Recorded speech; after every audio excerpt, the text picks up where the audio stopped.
তাদের সবাইকে জানাই অন্তরের অন্তরস্থল থেকে ধন্যবাদ।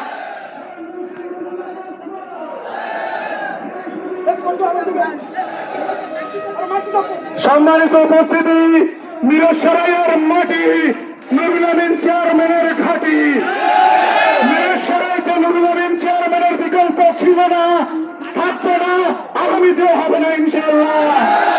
মিরসরাইয়ের মানুষ একমাত্র অভিভাবক হিসাবে নুরুল আমিন চেয়ারম্যান সাহেবকে জানিয়ে চিনে কোন ষড়যন্ত্র করে লাভ হবে না। আমাদের নেতা একজন, জনাব তারেক রহমান, আমাদের মিরসরাইয়ের একমাত্র অভিভাবক জনাব নুরুল আমিন চেয়ারম্যান সাহেব। সংগ্রামী উপস্থিতি, আজকের এই সভার সভাপতি এবং আজকের এই সভার সমাপ্তি ঘোষণা করবেন মিরসরাই উপজেলা বিএনপির সাবেক সাধারণ সম্পাদক জনাব আলমগীর হোসেন। বিসমিল্লাহির রহমানির রহিম।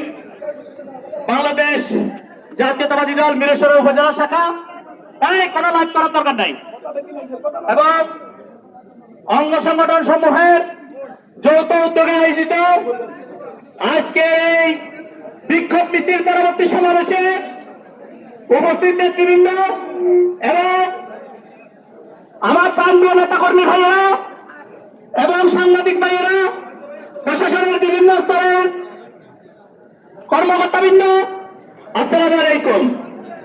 সংগ্রামী উপস্থিতি, গতকাল রাউজানে একটি ঘটনা ঘটেছে। সেই পরিপ্রেক্ষিতে বাংলাদেশ জাতীয়তাবাদী দল কেন্দ্রীয় সংসদ তথা বিএনপির ভারপ্রাপ্ত চেয়ারম্যান কিছু সিদ্ধান্ত নিয়েছেন। চট্টগ্রাম উত্তর জেলা বিএনপির কমিটি বিলুপ্ত করেছেন।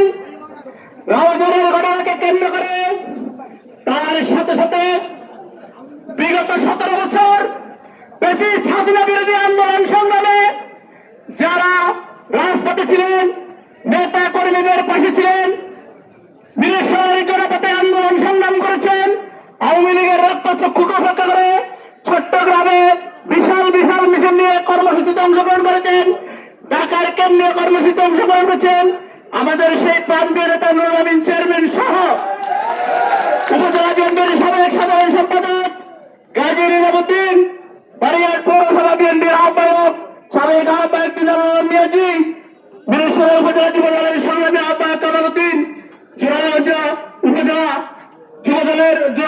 যুবদলের সংগ্রামী আহ্বায়ক সিরাজুল ইসলামের বিরুদ্ধে কিছু সাংগঠনিক ব্যবস্থা গ্রহণ করা হয়েছে। আমরা সেই ব্যাপারে কিছুই বলবো না। আমরা বলতে চাই, ঢাকা চট্টগ্রামে বসে বিগত 17 বছর যারা আন্দোলন সংগ্রামে আসেন নাই, এই সিনেমে বসেছিলেন, মিরসরাই রাজপথে যারা আন্দোলন সংগ্রাম করেছেন, আজকে তাদের বিরুদ্ধে দল কিছু সিদ্ধান্ত নিয়েছে। আমরা শুধু এটুকু বলতে চাই, বাংলাদেশ জাতীয়তাবাদী দলের ভারপ্রাপ্ত চেয়ারপারসন তারেক রহমান, দেশনেত্রী বেগম খালেদা জিয়া, বিএনপির মহাসচিব মির্জা ফখরুল ইসলাম আলমগীরকে বলবো, আপনারা একটা তদন্ত টিম মিরসরাইতে পাঠান। চেয়ারম্যান সংগঠন বিরোধী কোন কার্যকলাপে জড়িত কিনা, তার সাথে যে সমস্ত নেতা কর্মীদের বিরুদ্ধে ব্যবস্থা রয়েছে তারা কোন সাংগঠনিক কর্মকাণ্ড বিরোধী, শৃঙ্খলা বিরোধী কর্মকাণ্ডে জড়িত কিনা, আপনারা আরেকটা তদন্ত টিম পাঠাবেন। যেই তদন্ত টিম ইতিমধ্যে আওয়ামী লীগের দূষকদের এই সিনেমা বসে যারা আন্দোলন সংগ্রাম করেন নাই, আওয়ামী লীগের সাথে আঘাত করেছেন, তাদের মিথ্যা তথ্যের ভিত্তিতে মিরসরাই গণমানুষের নেতা নুরুল আমিন চেয়ারম্যান সহ 5 জনের বিরুদ্ধে যে ব্যবস্থা নিয়েছেন, আমরা সেই ব্যবস্থা পুনর্বিবেচনা করার অনুরোধ জানাচ্ছি। মাঠে ঘাটে জনগণের কাছে তদন্ত করুন, নুরুল আমিন চেয়ারম্যানের কোন সংগঠন বিরোধী কার্যকলাপে জড়িত থাকার কোন অভিযোগ আছে কিনা।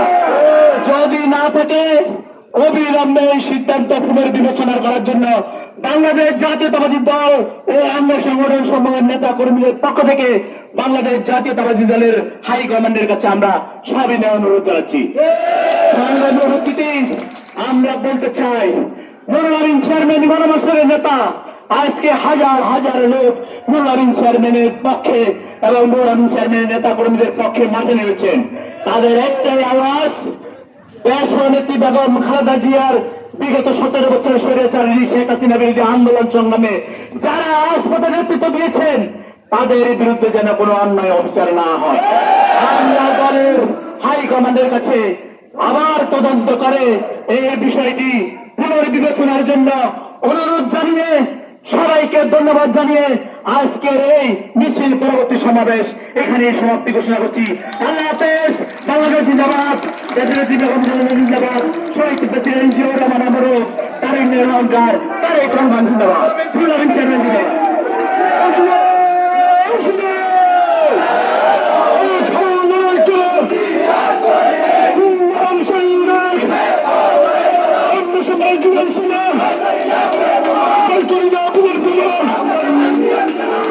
বারইয়াট পৌরসভা এবং 2 নম্বর হিঙ্গুলি ইউনিয়ন থেকে আগত নেতৃবৃন্দকে থানার সামনে যাওয়ার জন্য বিশেষভাবে অনুরোধ করছি। আমরা সেখানে থাকবো, সেখান থেকে আমাদের বাস আছে।